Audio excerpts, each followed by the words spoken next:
Hey guys, welcome back to the channel. If you are already a subscriber, thank you so much for coming back. And if you're new here, welcome. My name is Francia, and on this channel, we do a little bit of everything, but lately I have been interested in true crime. And if you are interested as well, I hope you hit your subscribe button and your notification bell so that you always know when I upload.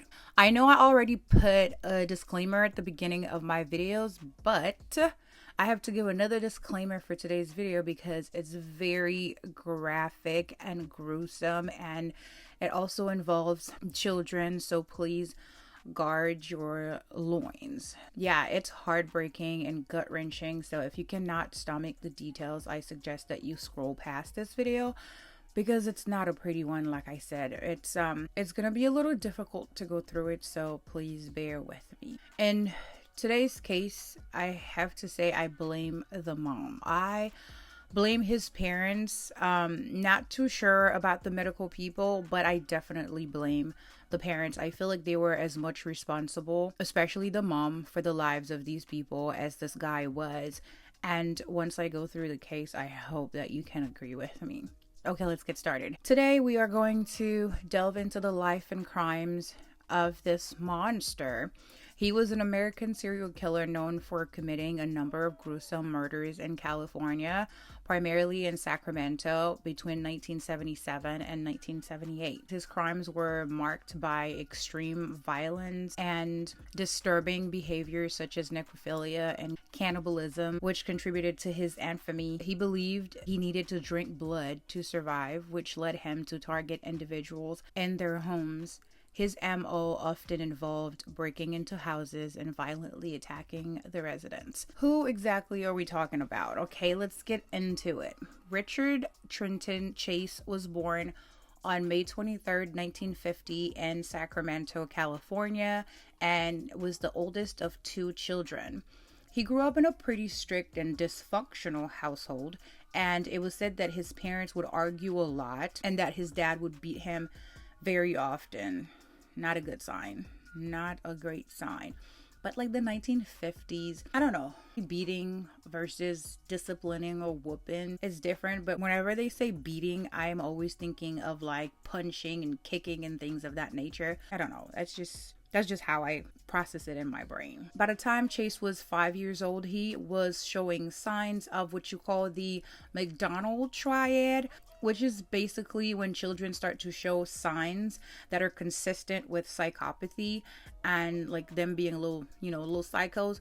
And the three signs are killing animals, starting fires, and wetting the bed past the age of 5, which can then escalate to violent behaviors, specifically homicidal and sexual predatory behaviors. And homeboy was showing all of that, so already we know we have a problem. Chase did well in school as a kid. He wasn't an outcast or anything. In fact, he was a very popular kid, and in his adolescence, he, for whatever reason, started to, I'm guessing, the beatings. I don't know. He didn't have a great relationship with his dad. I don't know. He started to use drugs very heavily, like the good old MJ and LSD.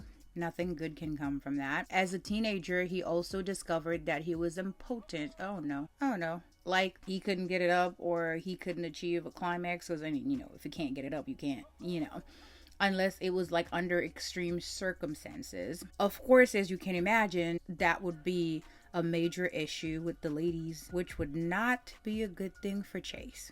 Because here's the thing, like I said, Chase was a popular kid. He was a good looking guy and he didn't have a problem getting with the ladies, but his relationships wouldn't last because once they would get to the part where he needed to do the deed, homeboy could not perform. Now, while in high school, Chase began dating this girl in 1965, and they attempted to do a little something, and turned out that he couldn't perform, of course.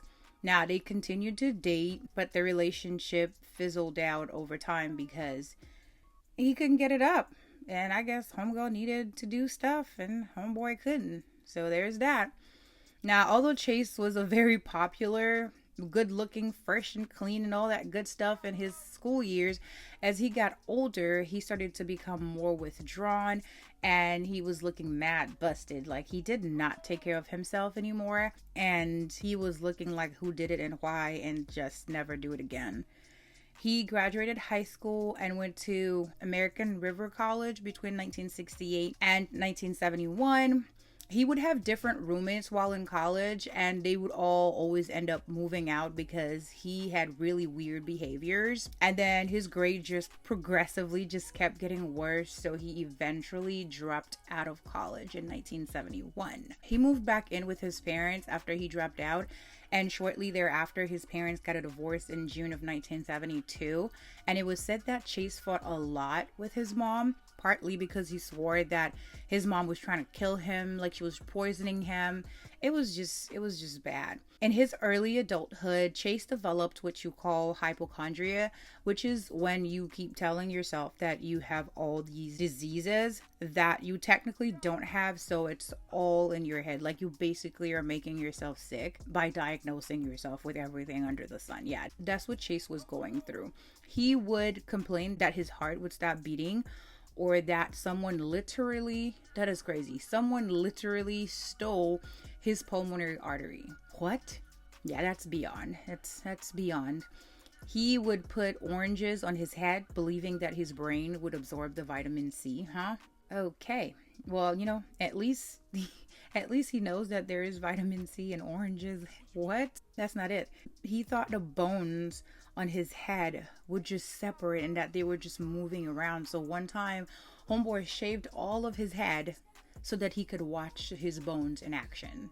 Like he wanted to see the movement. Oh, okay. All right. Okay. Things just kept getting worse for Chase, right? He would get jobs, and within a couple of days he would be fired because of his mental issues, and he also was drinking and using drugs heavily. Chase was arrested in 1972 for driving under the influence, and after his parents bailed him out, he told them that he was gassed while he was in jail and that he wanted to sue the police department. And his parents were like, sit your butt down somewhere, boy. Yeah, they didn't say that, but they didn't have time for his shenanigans is what I'm getting at. Chase took turns living with his parents because his behaviors were so bad for one person to handle full time. Things got so bad that eventually his dad got tired of him and kicked him out of the house because he said that he didn't believe that Chase had mental health issues, and he just thought he was a lazy person with terrible work ethics and misguided values. Sir, I would beg to differ, because I don't know if you weren't fully aware of all of his behaviors, but them weren't just laziness, sir. That was not just lazy. Think you missed a few details or something, or maybe you were in denial, but that wasn't it, sir. Your son had a lot more going on than just laziness and work ethics issues. One time, Chase got into it with his mom, and she attempted to call the police when Chase suddenly grabbed the phone from her hand and whacked her over the head with it. Yeah, sir, I don't think he was just lazy. She still managed to call the police, and Chase ran away. When the police came, they wanted to go after him, but she refused to press charges, so they just let the whole thing go. But, no, his dad got it wrong. After this little incident, the mom started sending Chase to stay with his grandma in LA, and grandma would say that she noticed some odd behaviors. He had told his grandma that somebody was trying to enter the grandma's house through the window, and then his grandma heard him talking to himself, and one time she found him standing in the corner of the room on his head. Like, homeboy was upside down, and when grandma asked him, like, what the heck is going on with you? What are you doing? He said he was trying to get the blood to run back down to his head. Yeah, that makes sense, because, like, we all should be upside down trying to get the blood. What? Grandma was like, okay, copy that. During the second visit, he told his grandma that his heart was hurting and that he had a lot of pain in his legs. And his grandma said that both his mental health and physical health had significantly deteriorated from the first time compared to the second time. Now, when he returned to Sacramento in 1973, he would cut out photos of human organs from a medical book and put them all over his bedroom. Not a good sign at all, my guy. Not a good sign at all. He was trying to figure out what was wrong with him. Maybe his pulmonary artery was in that book. Who knows? Since he couldn't figure out what was going on with him from all of his little cutout situation, he started calling the ambulance, requesting they bring him a stretcher. They would come and they would check him out and there would be nothing wrong with him. So they'd never take him to the hospital, you know? And then he started harassing his mom to like find him doctors and whatnot. So his mom did try to help him. His mom got him in contact with different doctors, and Chase would not like what the doctors had to say. So he went and found another doctor. That particular doctor he found noted that although there is nothing physically wrong with him, Chase did have a psychiatric disturbance of major proportion. And I don't know, it didn't say anything after that, so I'm guessing, that's just my guess, is just that he just diagnosed him and sent him home. Say good luck to you? What? Because that's all that happened. So after he returned home, Jace then started killing cats. Oh Lord. He killed one of his cats. It's not funny, but like, what is with you, sir? He killed one of his cats, not a random cat, one of his. He killed one of his cats because he was upset. While he was watching TV, he saw a story about a cat that received treatments for something. And he was like, how dare you, a cat, received better medical treatment than moi, so you must go. Yeah, it made him jealous, so he killed the cat. That's crazy. That's an interesting dude right there. Later that same year of 1973, Chase went to the emergency room and complained of everything being wrong with him. I'm sorry, this guy has a very lengthy mental background, and I'm going through all of it because I want to show you how much his parents missed, and then how the mom just literally failed him and everybody that he hurt. So he went to the emergency room, complained of everything being wrong with him. He said he couldn't breathe, that his blood had stopped flowing through his body. Oh my gosh. He was suffering from cardiac arrest. Like his heart literally had just stopped. Imagine like your heart not beating and you're standing there telling somebody my heart has stopped. That's crazy. He also mentioned that he had lost his pulmonary artery. Yeah, he was not letting this go. He was not letting this one go. This man was for certain that somebody had stolen his pulmonary artery. Then it was up to the doctors to find it. Now, on top of everything else that was wrong with him, the doctors noted that his appearance was also terrible and he smelled really bad. So the hospital doctor diagnosed him with acute paranoid schizophrenia, although he believed that he could also potentially be suffering from a drug-induced psychosis. After 2 days in the hospital, he was discharged because his mother, again, there she is, just did not want him to be in there. Ma'am, sit down somewhere. Chase was released into his mother's care, and for 2 years, he did great while he was on medication. He even gained some weight back. However, according to his mother, he started using again and his mental health just deteriorated. He started talking to himself again. He had trouble writing, and he would continue to argue with his mom because he was sure that she was controlling his mind. One time he slapped the mom in the face. It just was bad. He became so bad that neither one of his parents wanted to deal with him, so they got him, wait for it, they got him his own apartment. Now, why would you do that? Why would you do that? Why not just commit him to a mental hospital? Because if it's so bad, he's so violent, he's doing all of these weird things, and he was already diagnosed with schizophrenia, whether you agreed with the diagnosis or not, why would you get him his own apartment and just leave him to himself? That's dumb. That's very dumb. Oh my goodness. So you think that he's so bad that you can't handle him because he has schizophrenia? The best thing to do is to just leave him up to himself. Like, figure yourself out, sir. How dumb must you be? But anyways, once Mr. Sir was on his own, he would go to this rabbit farm, purchase some rabbits, and would just kill them and eat them raw. Ew.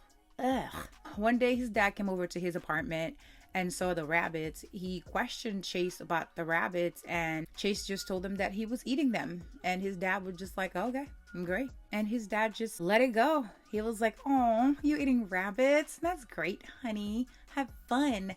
In what world, sir? Next foo. Crazy. Now, in 1976, Chase was admitted to the mental hospital for a second time, and this time he ended up in the emergency room because he injected himself with rabbit blood. Yeah, yep, because remember, he needed blood to survive. So he put rabbit blood in his vein, and he got extremely sick. Oh, Lord. Okay.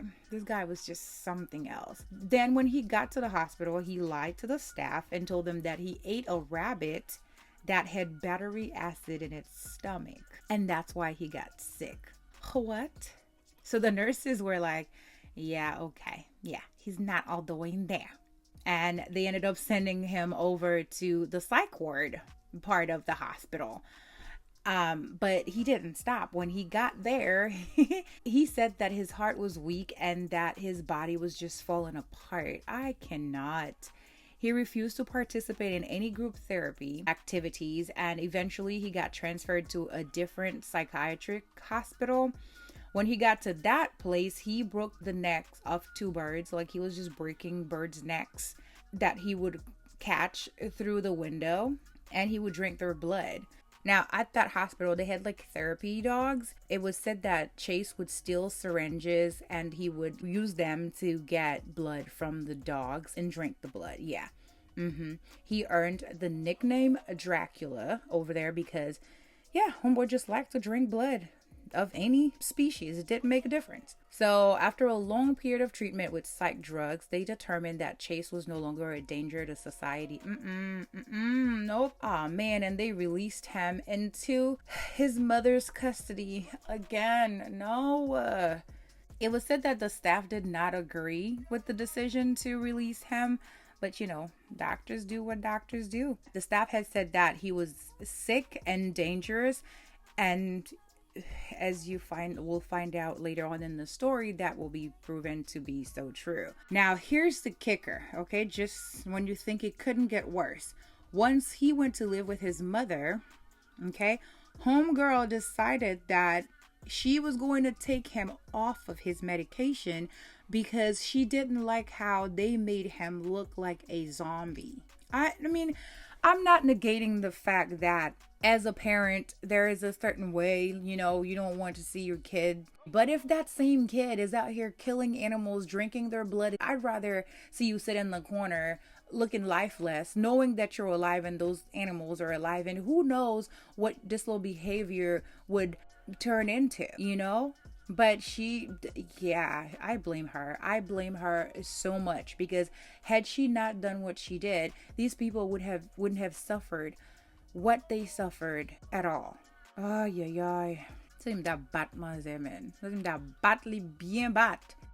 she went him off the medication and got him another apartment to live by himself. How crazy must you be?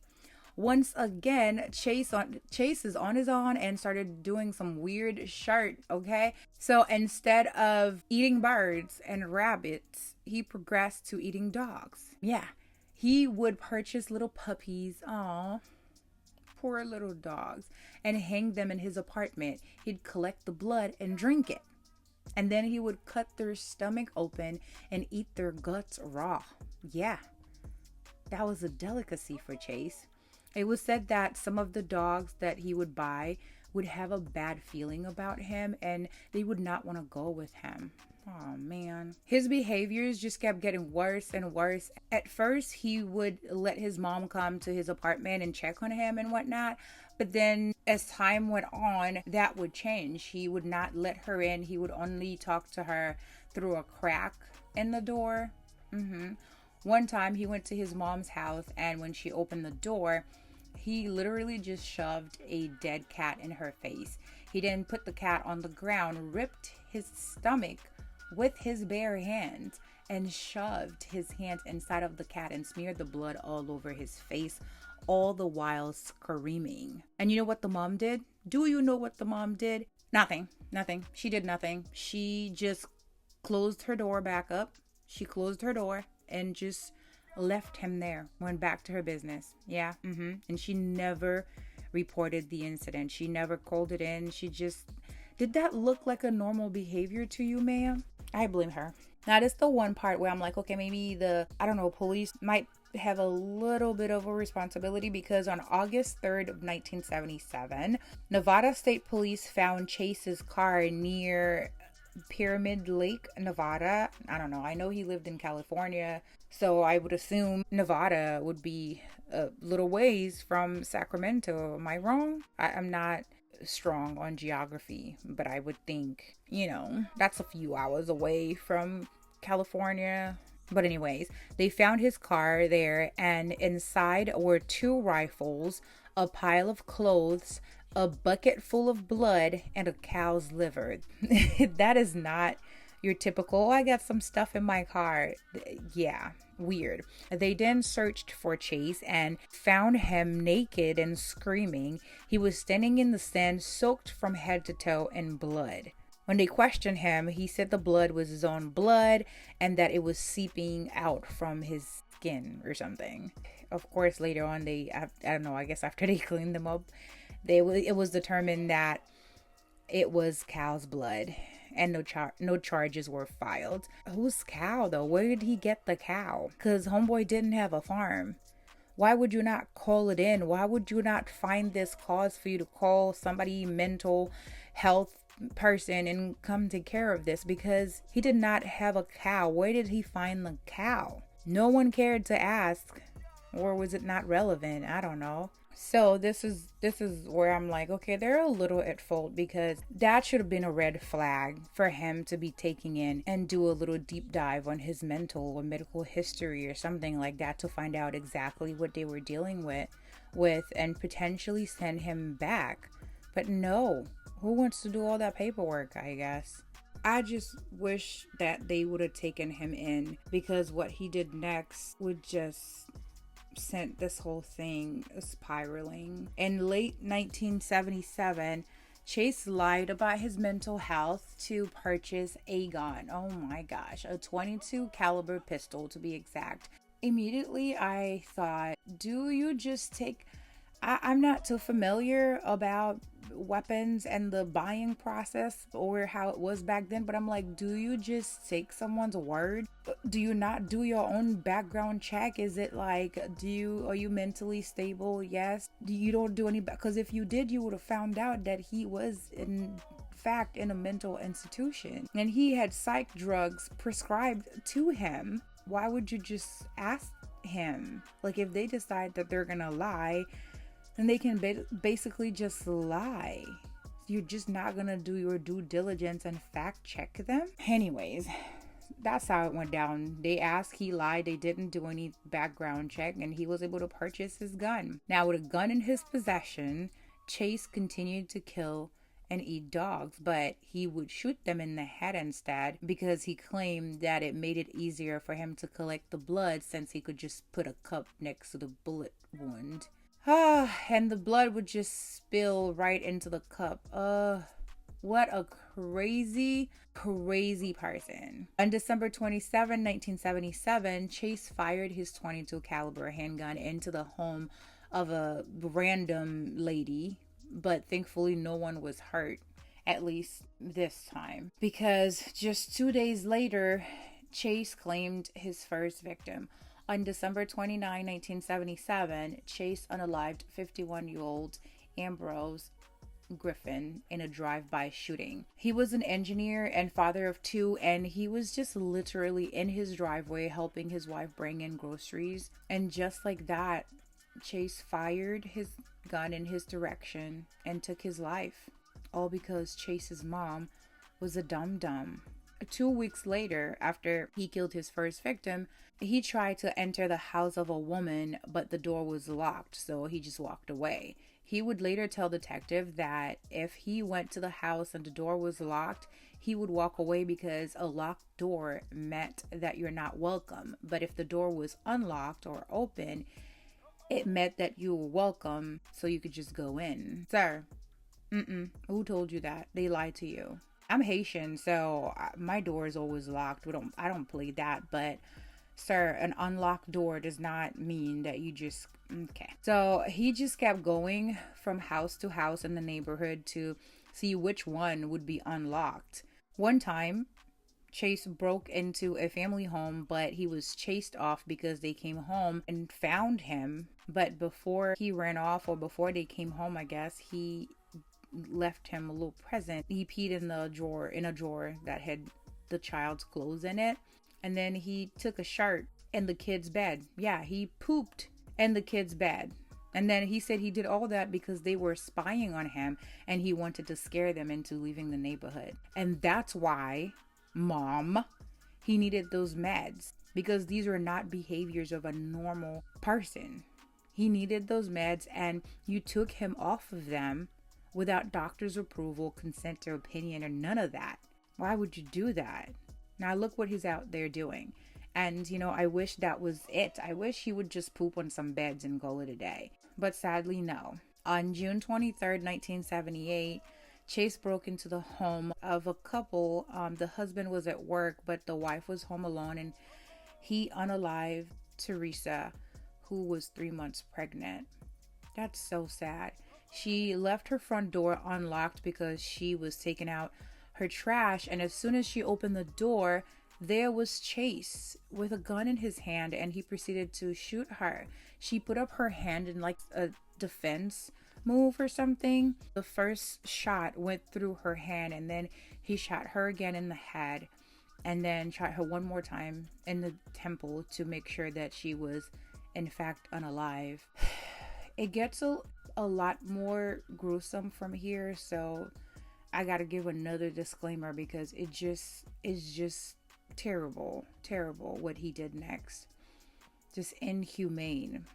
He then proceeded to have sexual intercourse with the corpse while he was stabbing her in the stomach several times, which also just, the fetus did not make it, of course. Her baby was just, oh man. He then proceeded to cut her open, removed multiple organs, and used a bucket to collect the blood. And he took that bucket of blood in the bathroom and just bathed in it. He sliced one of her nipples off, and he used an empty yogurt cup from the trash to collect the blood and drink it. It was said that her kidneys were moved around on different sides of her body. Yeah, that's, oh my gosh. He then cut her throat, and then to wrap it all up, he went outside, grabbed some dog feces, stuffed her mouth and throat with the dog feces before he left. Oh man. And what killed me the most while I was reading this is that it was said that there is a good chance that she may have been alive during some of the mutilations. Oh my gosh. Oh man.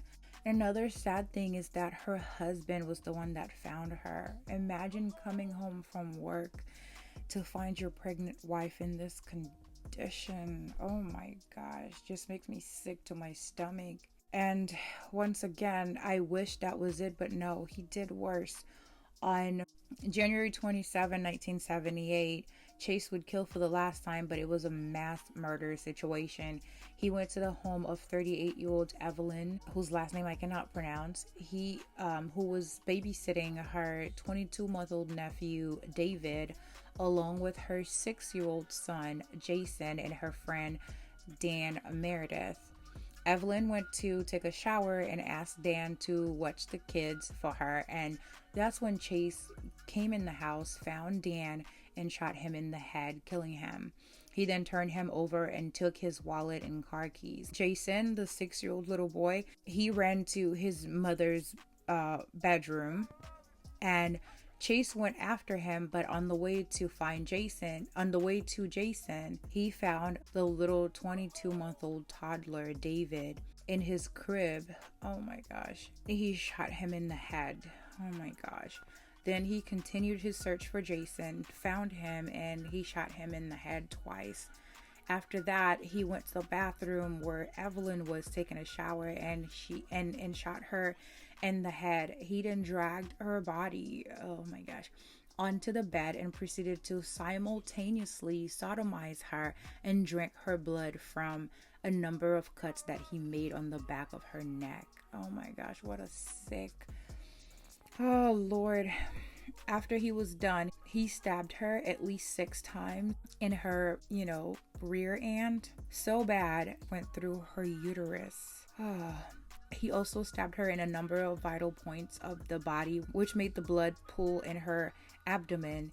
He then sliced her open to drain the blood into a bucket, and then he drank the blood. My gosh. He attempted to remove one of her eyeballs. Oh, this guy was not supposed to be out there. He then grabbed the little baby, the 22-month-old baby. He cut open his skull and ate some of his brain matter. Oh my gosh, my stomach. Before Chase could continue what he was doing, the neighbor was supposed to meet up with Evelyn and got worried when she didn't make her meeting or whatever, when she didn't show up, and she went to go check on her, and that spooked Chase. Well, she sent her daughter to go check on them, and I guess the daughter rang the doorbell, and that spooked Chase, and he took off with the little boy's body. The neighbor then entered the house and found all the bodies and called the police. When they showed up, they did their examination of the crime scene and what police do when they show up to a crime scene. They found that the lady Evelyn, she had an unusual amount of semen in her rear end, which indicated that an unusual amount of ejaculations happened there. Meanwhile, back at his house, Chase decapitated the little boy and ate and continued eating his brain. He cut the little boy's penis and used it as a straw to suck up the blood from his body. He then sliced open the body and ate his internal organs, and then out of the rest of it he made a smoothie, and then he put the rest, or what was left of the little boy's body, in a box and dropped it in a nearby church. And later on, when asked why he consumed the brain of the little boy, he said it was because he was hungry. You ever heard of food, my brother? They have smoothies of fruits and vegetables and whatever you want to put in there. What? That is a special kind of sick. That's a special kind of sick. I have no words. I have no words. None of this would have happened had the mom not taken him off his medication and allowed him to live alone and roam freely. There is no doubt that this guy was beyond sick, okay? He was sick out of his mind, but then you let him... I can't. Anyways, after the murder, the FBI investigators put a profile together of the killer, and they figured that he would be a tall, malnourished, alone, physically unclean, and would most likely continue to kill if they didn't stop him, and fast. Now, keep in mind, they still didn't have the little boy's body, so there was no proof of him being alive or dead at this point. A few days after the murders, a woman called and told investigators that she believed that Richard Chase was the killer. They did a background check and found out that he, in fact, did own a .22 caliber semi-handgun. They went to Chase's apartment to ask to speak with him, which he refused, of course. So they decided they were going to just wait it out. They were going to just stick around, wait for him to leave. So they did just that, and as Chase was leaving his apartment, they tackled him and arrested him. He was said that he had his weapon on him, and he was resisting arrest and whatnot, and for a split second the detective contemplated shooting him, but they weren't sure where the little boy was and if he was still alive or not, so he opted out. In an interview later, he stated, quote, "That's when I found out I'm not like him. Even though it would have been a good shooting, it would have been a justified shooting, I couldn't kill him. I would have been justified in doing it because the average person, cops included, are not like these people. He's a cold-blooded killer and we aren't." End quote. He's better than me. When they arrested him, he was carrying a blood-stained box, and his shoes and parka were also bloody. They saw inside of his apartment pieces of shredded blood-soaked wallpaper, and the handgun also had blood stains on it. He told them that the bloody wallpaper and gun was because he was killing dogs, and when they searched him, they found the wallet of Dan Meredith on his person. So they went and performed a thorough search of his apartment. They found that his walls, floor, ceiling, refrigerators, and all of his dishes were soaked in blood.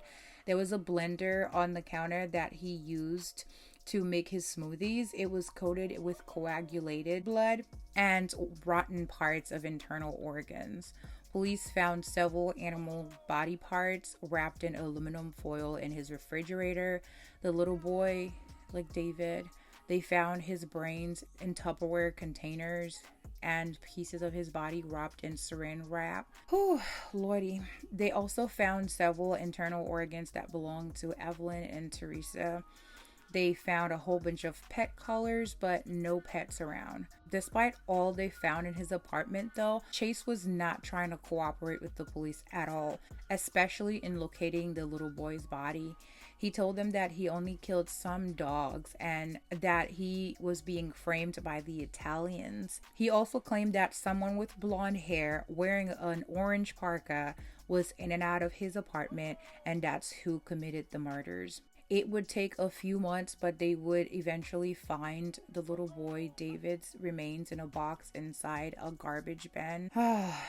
Needless to say, he didn't have a way out. In 1979, Chase stood trial for 6 counts of murder. He claimed that he was a persecuted Jew and that he was requesting to have a lawyer from the Jewish Defense League, which they of course denied. His lawyer tried to have him plead guilty of second-degree murder so that he wouldn't have to face the death penalty and would get a life sentence instead, because they claimed that he had a mental illness and he didn't plan any of his violent attacks and that there's no evidence of premeditation. Even if the murders weren't premeditated, like, he still took those lives. Why would we try to get him to plead second degree? No, I do not agree. While awaiting trial, Chase gave a lot of interviews with psychiatrists where he admitted his guilt, saying that he didn't kill anybody, he only killed a few people. And what? Make it make sense. He didn't really remember a lot from the murders. He claimed, quote, "I was poisoned by iodine or mercury. I was trying to get free of poison place and go live with my grandmother's relatives. The car had broken down and I had no money, so I walked into someone's house and killed them," end quote. He doesn't even make sense. So, because remember, he was also suffering from a condition where he constantly needed blood. He said that he went to several places to get blood but was not able to, and then because he needed blood to survive, it was preventing him from living a normal life. He also said that the blood from animals didn't really help him. He said, quote, "I couldn't cope with the world anymore because every time I try to get up and act like a human being, I couldn't because of the weakness. I went on welfare and got in Beverly Manors, so now I've got a trial pending, I guess," end quote. No sense. No sense at all. That makes zero sense. He also requested to see a doctor about his stolen pulmonary artery. I'm always going to go back to the same thing. His mother failed him, and she failed all these people that he unalived and their families. And to add insult to injury, the mother confronted Chase during the trial, and she criticized their German shepherd for not protecting them the day of the murders. Excuse me, ma'am? The audacity. What? Somebody needed to look into her as well, because the German shepherd, ma'am, it was the responsibility of your dog to protect your son from going out there and unaliving people. That was your responsibility. Make it make sense. Now, her little comment right there just baffled the husband of Teresa, and he responded by telling her that she should have protected them from her son. That's right. Like, how the heck do you blame your dog? What? But all's well that ends well. On May 8, 1979, Chase was found guilty of first-degree murder on all 6 counts. I wonder why it wasn't 7 because of the baby. Because I know, like, if you're pregnant and somebody unalives you and the baby dies as well, that's also another life. But I don't know. I'm not a lawyer. His defense asked for a clemency hearing, and a judge had determined that Chase was not legally insane, so he was sentenced to die in the gas chamber. Now, the argument was that even though Chase was mentally disturbed or mentally ill, he still knew what he was doing. They also argued that the fact that he wore gloves during the murders meant that there was some level of premeditation involved. His lawyer argued, quote, "He did a lot of things which prosecutors will tell you showed that he was thinking. He took rubber gloves with him, but he never, on the other hand, cleaned himself up. People saw this blood on him all the time. He never got a haircut. He wandered in and out of people's yard. He never seemed to be trying to conceal his appearance," which is kind of the other side of it, end quote. Yeah, I mean, I can understand both sides of the argument. So it was really just a matter of where does his level of mental illness cross paths with insanity? That was the $1,000,000 question. But it didn't matter because the judge, he was like, no, he did too much. He gotta go. Now get this. You know how if someone goes to jail and there's like hardcore guys, hardcore prisoners in there, especially if you mess with like women or little kids, and they will come for you in the prison. That wasn't the case with Chase. His crimes were so gruesome that even the gang members in the prison were afraid of him. Yeah, they heard what he did and they were like, no, steer clear of him. They would urge him to take his own life, but they were too afraid to approach him to do it themselves. Chase did an interview with this one FBI agent during which he told him that he was afraid of the Nazi UFOs, claiming that even though he did kill the people, it was not his fault and that he had been forced to do so to keep himself alive, and anyone would do the same thing. He proceeded to ask the guy to give him access to a radar gun, which he can use to capture the Nazi UFOs so that they could also pay for the murders. He was a sick man. He was really, really sick, and I blame his mother. I will never say this enough. I blame his mother. She should have never weaned him off of his meds. She caused all this. On December 26, 1980, Chase committed suicide from an overdose of prescribed antidepressants. His mother failed him miserably, and I am high-key judging her. Had it not been for her dumb, selfish actions, he would have gotten the help he needed, and those families would have never suffered like they did. Shame on her. She took his life and the lives of all those people as well. Shame on her. And that, ladies and gentlemen, is the story of Richard Trenton Chase. Let me know your thoughts down below in the comment section. How do y'all feel about the mom? I want to know. Like, I know what Chase did was wrong. There's no negating that he was wrong, but I can't help but feel that the mom was responsible. His parents, but mostly the mom. Comment below. Let me know what you think. Anyways, that is all that I have for you guys today. Let me know what you think down below in the comment section. As always, thank you guys so much for watching. And please don't forget to like, comment, share, and subscribe. And I will see you guys in my next one. But until then, I hope to see you in the comment section. Bye.